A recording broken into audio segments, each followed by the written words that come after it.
All right, what's up, guys? Clash of Clubs post game reaction. Manchester United won, Chelsea won. I'm just gonna let Grant go ahead and say his thoughts on the match to start, and then we'll kind of Hold start on, the hold on. discussion from there. Oh, Let's no. whoa, Not let me talk, but let's structure this a bit. And okay, Grant, start with your thoughts on your team. Dylan will go to his thoughts okay. on his That team. that's probably smarter. Don't ramble on the That's whole smarter. both teams. So who's going first, you said? You You'll go go. first. Okay, Yeah. okay. Um, Overall, I'd say disappointing. Um, I'm fully aware new manager bounce. We don't play well there, but given what we've seen and including today, I don't think we were that convincing, but we should be beating them.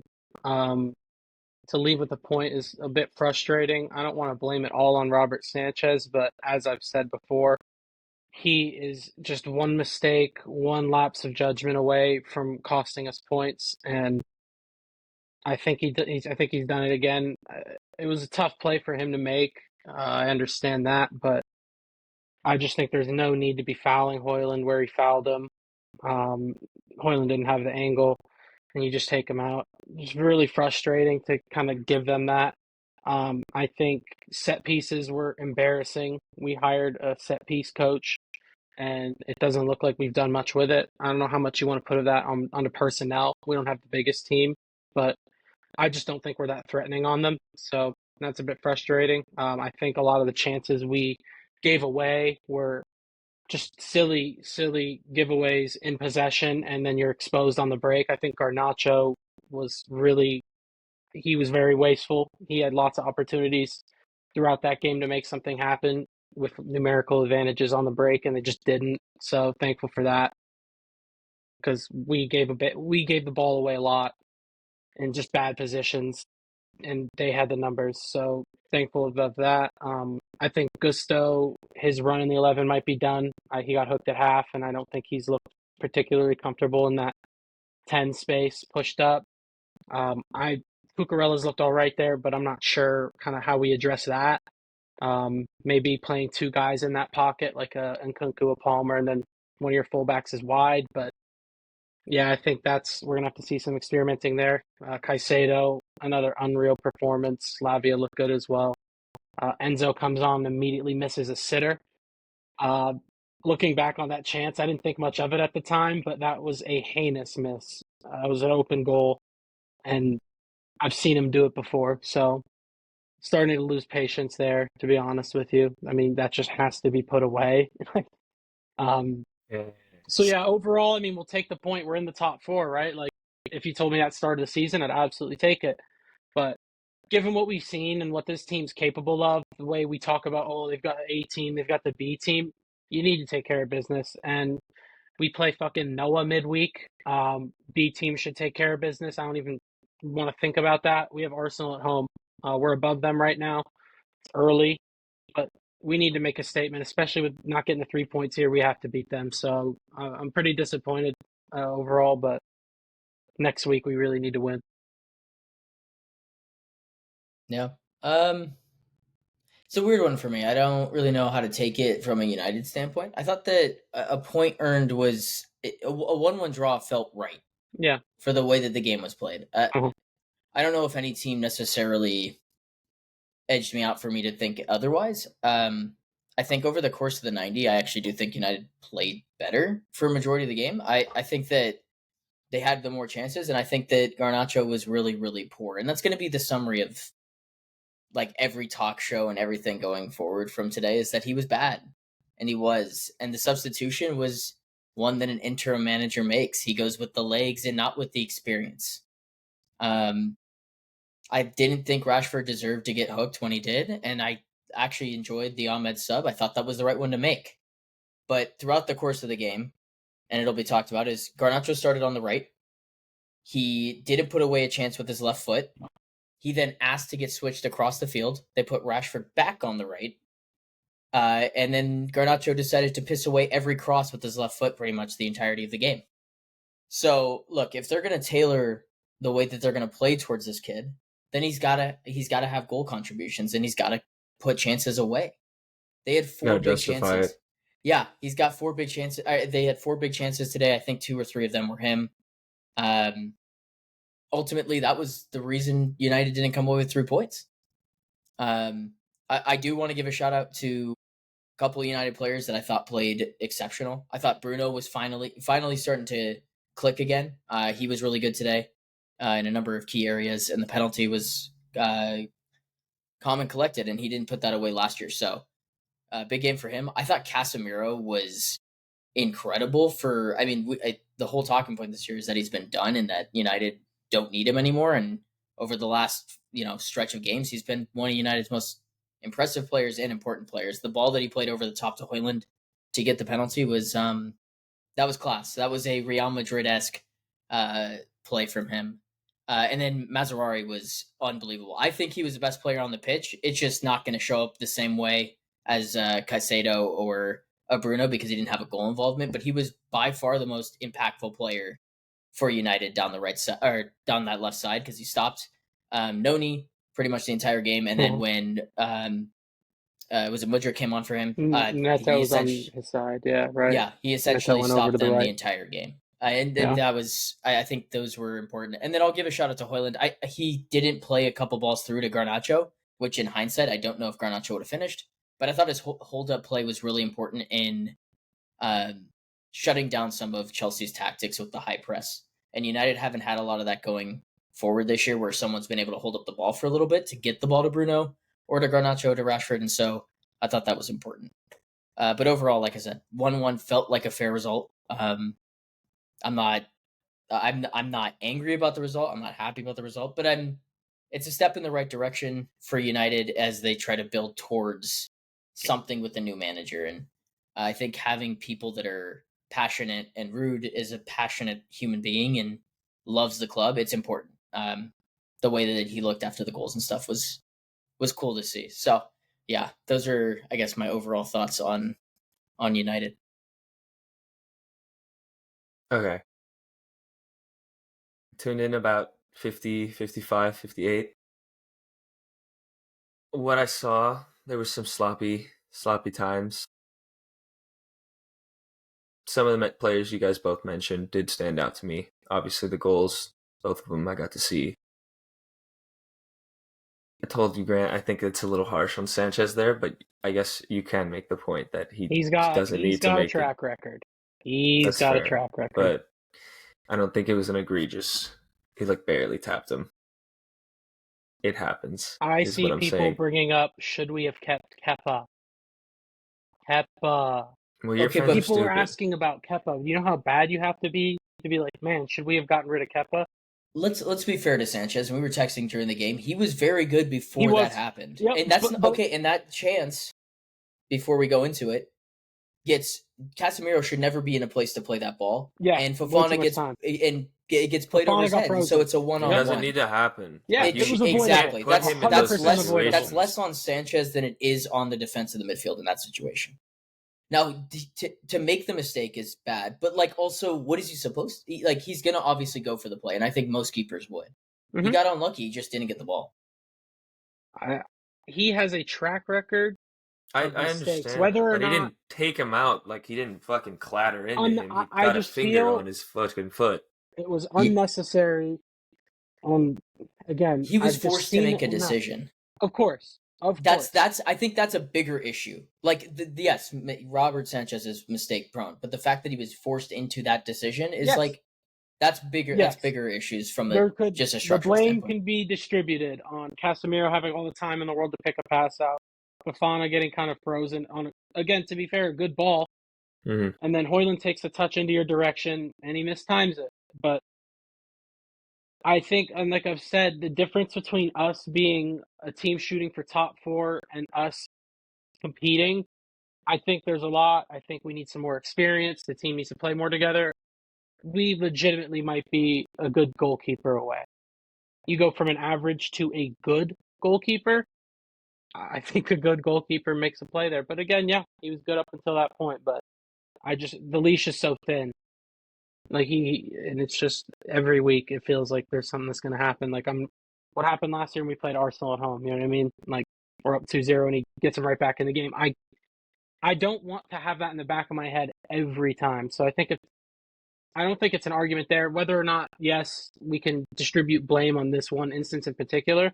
Bigger picture, I think it's like almost unanimous. Like, he cannot be your goalie if you want to be serious. So Yeah, I think he's just kind of that he's not helping his case, I that's guess. fair. But when you spend $1 billion on your entire squad, like the Yeah, goalkeeper's been the one spot that they it's just been like, unreal. It's we'll figure it unreal. out. Yeah, it's So unbelievable. It's unbelievable. I guess you kind of Yeah, just live and die with it. we got a bunch of 19, 20-year-old goalkeepers that might be good. I'd love one that is good.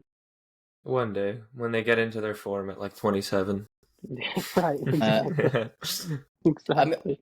I'm going to touch on it now because I don't. At the end of the day, it didn't change the result. Martinez should have been sent off. That Yeah. was more of a red card than the one that Bruno had earlier in the year, which just goes to my point that like the referees have no idea what they're doing. Whole No. game was just a mess from a refereeing Yeah. standpoint. He had no control over it. It Yeah. was scrappy, and then he was playing. Yeah. So Yeah. I'll just say that like he probably should have been sent off. One of those if he Wouldn't pulls have out a red. mattered. Yeah. 2 minutes left. 2 minutes left. Yeah. Yeah, we would have. I'm surprised we didn't concede any of those set pieces. I mean, we're just so bad on them. I think you Yeah, guys, we're from what awful at I've him seen, too. yeah. So it's like that's probably why we didn't concede is because you're also bad at set pieces. But Yeah, yeah, I just think it's embarrassing. Like we make fun of Arsenal. Oh, all they do is score off set pieces. Like if you're getting, I think we had like what 8, 9 corners and a few good free kicks and good areas. Do something with one of those. Like at least yeah, be a threat. I know we got. I think it was Madueke who had the chance off the post, but like realistically, like he didn't expect that ball to come to him. You know what I mean? I yeah. just think just giving those opportunities away as if they're not even a chance when we're struggling for chances. Because I think I was telling Mila right before we recorded, we a lot of the time, at least in the first half, I think the second half was a little uglier for us, but in the first half, we were able to build through in the first phase and get those attacking opportunities we wanted, running at the back line 5-on-4. And just whether it was, I know you said, I think you texted me during the game, Dylan, like Palmer was indecisive. I wouldn't even say indecisive, but he's just not making the right play, right? Like he pump faked twice, shot blocked. We had a lot of shots get blocked. I think the lick was really good. He kept getting in front of shots, and we just didn't take advantage of those opportunities. Whether you want to give United credit for defending well there, or us not being able to get that final action right, but yeah, I think that's what really, I guess, the frustration comes from. I don't think it was one of our better performances, and like Dylan said, a draw feels very deserved. But we still put ourselves in good enough opportunities to where the players on the field should take advantage of them, and I just don't think they were really on it today. And it's just every time we go to Old Trafford, I guess. It's the most drawn fixture in the Premier League. Yeah, no, I Chelsea heard that. United. I heard. Um, the Palmer, the indecisive thing and making the wrong decision, I think that goes hand in hand. There Mm-hmm. was a couple times where he was just on the ball too long without making that decision. That's what I meant Mm-hmm. by Yeah, indecisive. yeah, Like the reason I said it was there was one play where he was essentially sitting in between the pocket between the 6 and the 8 for United and has had a chance to shoot or put in a cross and he did neither. And then the yeah. shot got blocked by Delict after he was kind of just pushing it back. Just did too much. Yeah, it was just a non Palmer type game because usually in those situations, whether or not it's a cross or not, he usually is taking that shot. It just Mm-hmm. felt tame. The whole Yeah. game felt tame from Chelsea. Mm-hmm.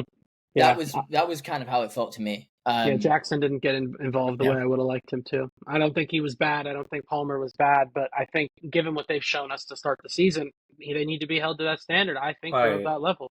I've been They're talking them up quiet. like that. yeah. They were No, quiet. Like they weren't bad, but the way I talk about them, like yeah, they did not live up to the standard that I think they should be held to. So I do those are think your there's main been a lot guys. of that this season, though. The top guys, a lot of them they're not that bad. They haven't been playing bad. They're just not doing what they need to do. They're not Mm-hmm. raising themselves to that level. Right. And then we're getting some kind of weird results as a result of that. Yeah, I really thought weird. both pairs of center backs for both teams played really well today I in a thought lot so. of different phases. I Yep. thought that for United, it was more of like they picked up Jackson in certain good spots. I thought Delict had a really good game. Didn't give him much space. And also, like United just have this weird thing with a lot of the top strikers where like either they just get blown by, right, or they just make the game a nightmare for them, like physicality wise. Like Yeah. Martinez just has that kind of polarness to him, and today he kind of got the best of. I thought both of them had the better of Jackson in those situations, Yeah, and I thought yeah, he likes Poland to. is a hard striker, a very hard striker to keep up physicality wise, and I thought that Coel and Fofana did a good job at making the game scrappy. which I've been curious about because there hasn't been a whole lot of strikers that have done that to him, and both of them are both athletic freaks. So it was good to see them kind of get into a battle because more City's got Holland, and that's kind of the new evolution of Right. the nine in this league. Like Solanke's like that too, and so it's just good to see the two younger guys kind of figure that out. I think Fofana probably had one of his better games today. He was able to really show like what he brings in terms of attributes in a center back. That this is why they paid so much money for him. Like his recovery pace is really good. I think he was sound all game. Colwell on the ball was good, but I think with Jackson, De Ligt and Martinez did not really let him dictate the game by dropping deep. He likes to come receive the ball and spin guys or turn them or be able to find that space. And they closed him down really well when they followed him there. And then, when they didn't follow him there just wasn't much on for him. So I think, he was definitely limited today. I think Madueke was, like you said, Mazraoui did really well. And I think he's improved a lot, especially defensively. He does still bring a lot for you, but I think he got hooked at the right time. I think Mudrik's been putting in good performances, whether we're B team or coming off the bench for 20, 30 minutes. He just looks a lot better and more confident in his decision making. Clearly, the ability's there. We've always seen that with him. It's just the mistakes or his decision making, but he looks a lot more sound.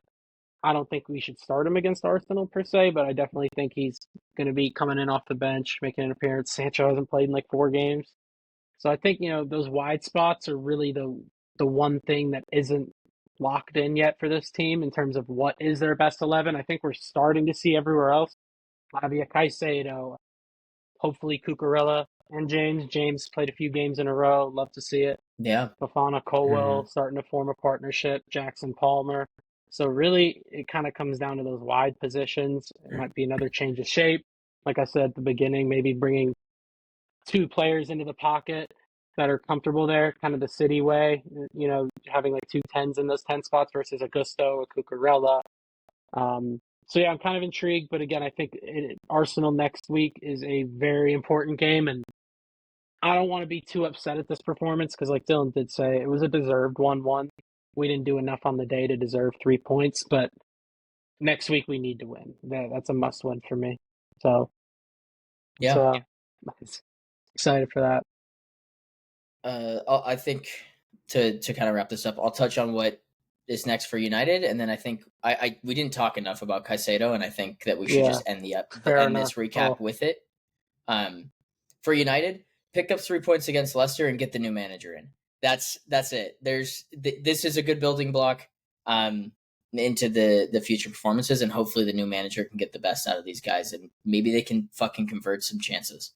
You got a big game to watch on Tuesday. Oh, what's Tuesday? City going to Sporting. Oh, fuck yeah. Yeah. His trial. So I think he's got one more game after that as their manager, but these are like the send-off period. So I'm curious to see. That should be an exciting game. It's got a lot of to stay around for this game. For the City, and then there you have Braga. I feel like he's probably also wanted to stay around for it. For sure. Yeah. Implications if he wins probably would excite the United fan base, I'd assume. Yeah. And now's a good time for him to see us. So yeah. I think it could be a good little week for you guys. Yeah, it needs to be. That's his first test in the Prem, really, and then obviously different personnel, obviously, but I think that you guys did look a lot better than under Ten Hag. Just more direct. But it was just no fucking around. No fucking around. Onana was really good. Before we get into Caicedo, he consistently the long balls he was playing were accurate, over the top, dangerous. I think he was really good. United's been poor, but I think he's been my goalie of the season. Unreal. Over the Prem. He's been unreal. Yeah, he's the only reason they're not in relegation. Ever since that first really rocky start, because again, he did cost them Champions League. Like he single-handedly had errors in there that cost them.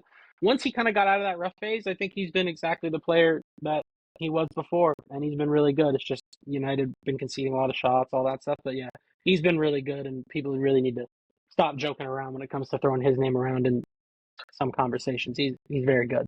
Fair. All right, so let's end this on Caicedo. Mila, do you want to talk about him at all? He had a goal. It's cool. Stop. I didn't watch enough of the game. I don't think you should put that on me. Sure. I'll talk about him, and then I'll let you have your Sure. soliloquy. Fuck, what's Whatever. the word? Yeah. I'll Yeah. finish it off. He was really good today, and I think that it's been a more overarching thing. And I think he's been if we're talking about like an underrated player of the Premier League season so far, it's been him. The price tag that was put on him was caused some warranted criticism in the past, and this year he's probably been the best defensive midfielder in the league. You could argue maybe the best midfielder in the league.